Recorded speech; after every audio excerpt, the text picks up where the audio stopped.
So starting the test drive in this Hummer EV, this isn't the full-fledged 3X. So you're not getting that full-on power from 3 electric motors, but even 2 in this massive beast gets you up to speed very quickly.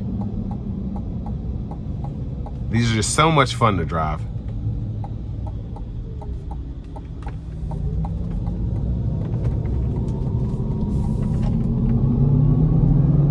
And it's just almost, it feels unwielding just because, I mean, the front end goes up and you feel the weight of this thing when you're driving it. You really do.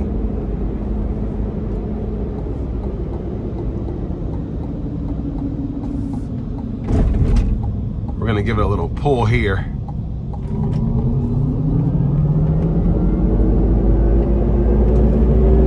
Gosh, it just, sheesh.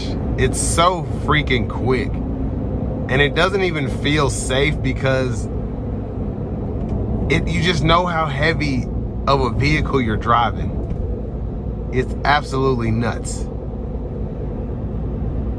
I'm gonna go over here and try and activate the Super Cruise just for a second. So there's that. And then Super Cruise is there showing it's enabled and all that. And it just makes this that much easier to drive just because it is such a big truck. And what I will say is, cruising here at 75, I don't feel the steering wheel necessarily, so it makes it easier to tame, or to feel tame, I guess. But I'm not being blown all over the road, as I shouldn't feel with this heavy of a truck. Wind noise is actually pretty minimal. I don't know if it's because these aren't the infinity panels or what, but yeah, it's pretty impressive. All right, as the wind blew, I'm starting to hear just a little bit, but nothing bad at all. But I mean, the ride is so smooth. Now, with this truck being as expensive as it is, it's definitely something that if you've just got the money to blow, that's why you get these.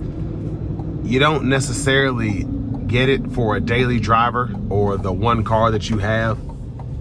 I probably would, because I just love these things so much, but this is mostly meant to be a toy. And that's why this is one of the first EVs that GM came out with that wasn't the Chevy Bolt.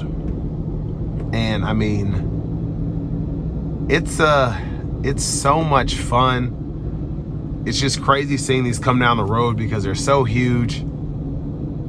And I mean, they're somewhat efficient for what they are, especially with this extreme off-road package, not having to use any gas. You start throwing solar into the equation, if you're able to power this thing for free, you know, just to offset the cost of the panels. And once you do that, this is one of the cheapest vehicles to operate. Now, it's not the cheapest EV to operate by any means, but still, if you're using no gas, and again, you're not tied to the grid, you're using solar, eventually this thing can be just as efficient, more efficient than a Prius, because it burns no fuel whatsoever. Of course, you can take into account what it took to make the truck in terms of mining all of the lithium or whatever that was used for the battery, but from the moment you get it, it becomes more efficient than a Prius if you're not having to use fossil fuels to get your electricity. Now, I will say driving this down the road is not as cumbersome as I would have expected. Now, this 2-lane road's a bit wider than probably a lot of other roads, but the fact that I'm able to keep this centered is remarkable because this thing looks and feels humongous. I have a bit more trouble coming down this road with a dually, and it is much harder to keep this in the lines with that. But here, it's just the steering feel.